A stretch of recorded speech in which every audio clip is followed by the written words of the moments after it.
Capítulo 5. A sombra do monstro. O círculo se formou não por honra, mas por medo. Quando Maelis Blackfyre avançou, girando sua massa de ferro negro, os soldados ao redor, tanto os mercenários dourados quanto os homens de Westeros, recuaram instintivamente. Ninguém queria estar no arco daquele golpe. O barulho da batalha maior, que rugia a quilômetros de distância nas colinas e na praia, parecia abafado ali, como se o próprio ar tivesse ficado mais denso ao redor dos dois combatentes. Barristan Selmy estava sozinho. Ele não tinha escudo. Sua cota de malha estava rasgada no ombro esquerdo, onde uma ponta de lança havia encontrado carne mais cedo. O suor escorria por baixo do gibão de couro, salgando as feridas. Ele segurava sua espada com as duas mãos, a ponta ligeiramente baixa, convidando o ataque. Ele parecia uma criança diante de Maelis. O pretendente era uma montanha de placas negras. O capacete de Maelis não tinha visor, ele queria ver o medo em seus inimigos. Seu rosto largo e brutal estava contorcido em um sorriso de escárnio, enquanto a segunda cabeça, brotando de seu pescoço como um tumor maligno, balançava com os movimentos de seu corpo, os olhos leitosos piscando sem ritmo. Você tem pressa para morrer, rapaz, trovejou Maelis. Sua voz era um ronco profundo que vibrava no chão. Tenho pressa para acabar com isso, respondeu Barristan. Sua voz não tremeu. Ele estava focado. Ele estava lendo o monstro. Maelis atacou. Não foi um golpe de esgrima. Foi um evento cataclísmico. Ele ergueu a massa e a desceu em um arco vertical, visando partir Barristan ao meio. Barristan não tentou bloquear. Bloquear seria suicídio. A força do golpe quebraria sua espada e seus braços. Em vez disso, ele deslizou para a direita. Um passo lateral simples, econômico. A massa atingiu o chão onde Barristan estivera um segundo antes. O impacto foi estrondoso. A terra explodiu, pedras voaram como estilhaços. O chão estremeceu sob as botas de Barristan. A recuperação de Maelis foi surpreendentemente rápida para um homem de seu tamanho. Ele usou o momento do impacto para girar a massa em um golpe horizontal reverso. Barristan abaixou-se. O vento da arma passando acima de sua cabeça agitou seus cabelos suados. Ele sentiu o cheiro de ferro velho e sangue seco emanando da armadura do gigante. Ele aproveitou a abertura.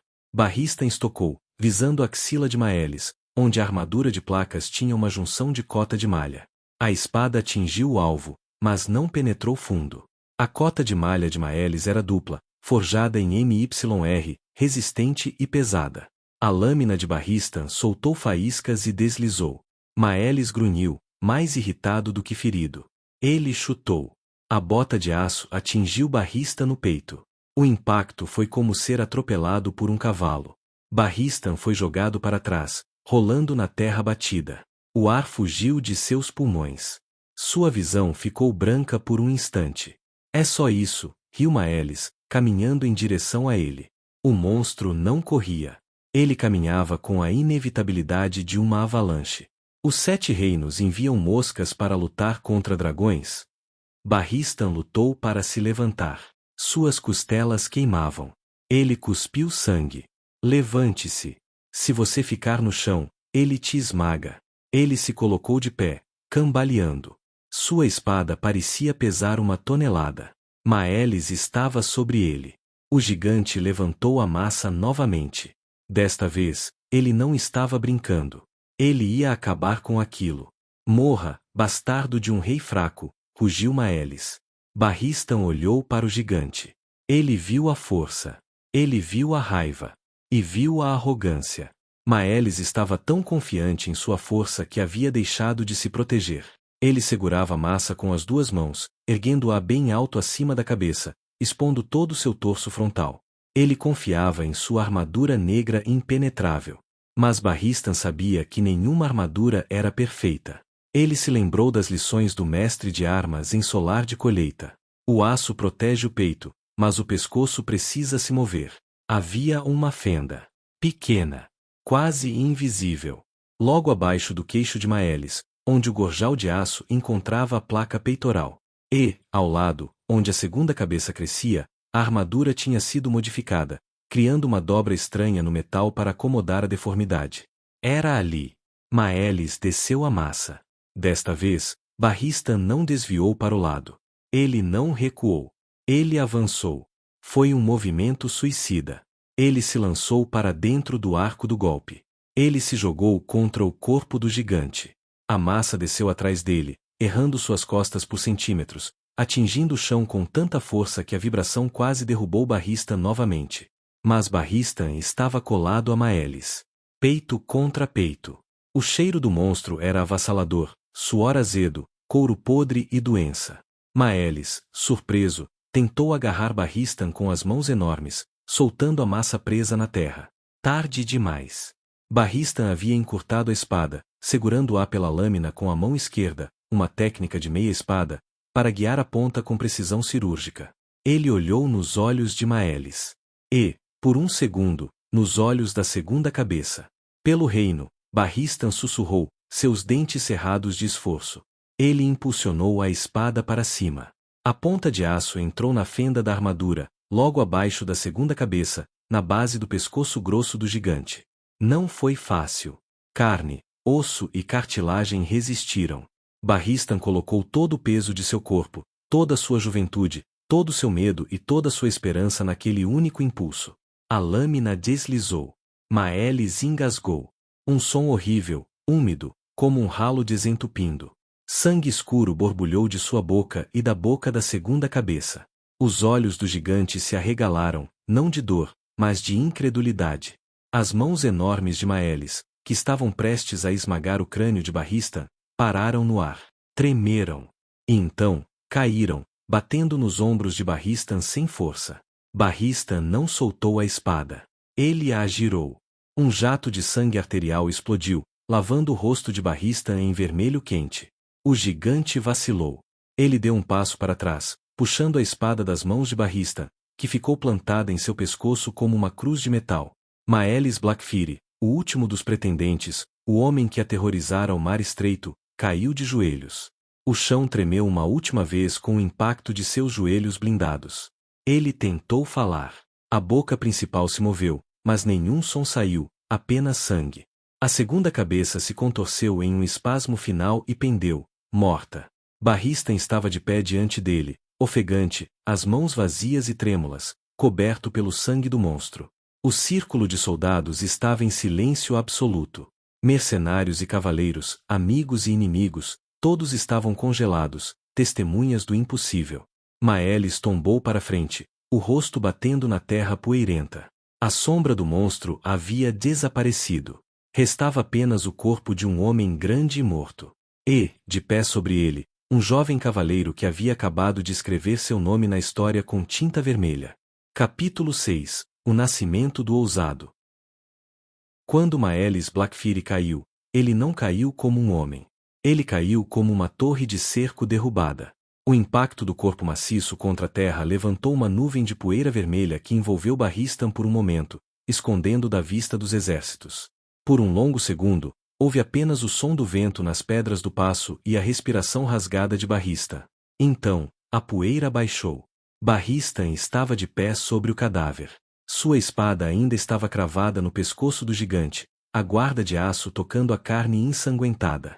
Ele tentou soltá-la, mas suas mãos não obedeceram. Seus dedos estavam travados em cãibras violentas, moldados ao formato do punho da arma. Ele estava tremendo. Não de medo, mas da exaustão absoluta que segue a sobrevivência improvável. Ele olhou para baixo. Os olhos de Maelis estavam abertos, vidrados, olhando para o céu cinzento. A segunda cabeça, aquele horror parasita, pendia frouxa, uma marionete cujas cordas haviam sido cortadas. O último dos pretendentes. O fim de 5 gerações de guerra, de sangue e de ambição. Tudo terminado na ponta de uma lâmina de aço comum empunhada por um garoto de solar de colheita. Um som metálico quebrou o silêncio.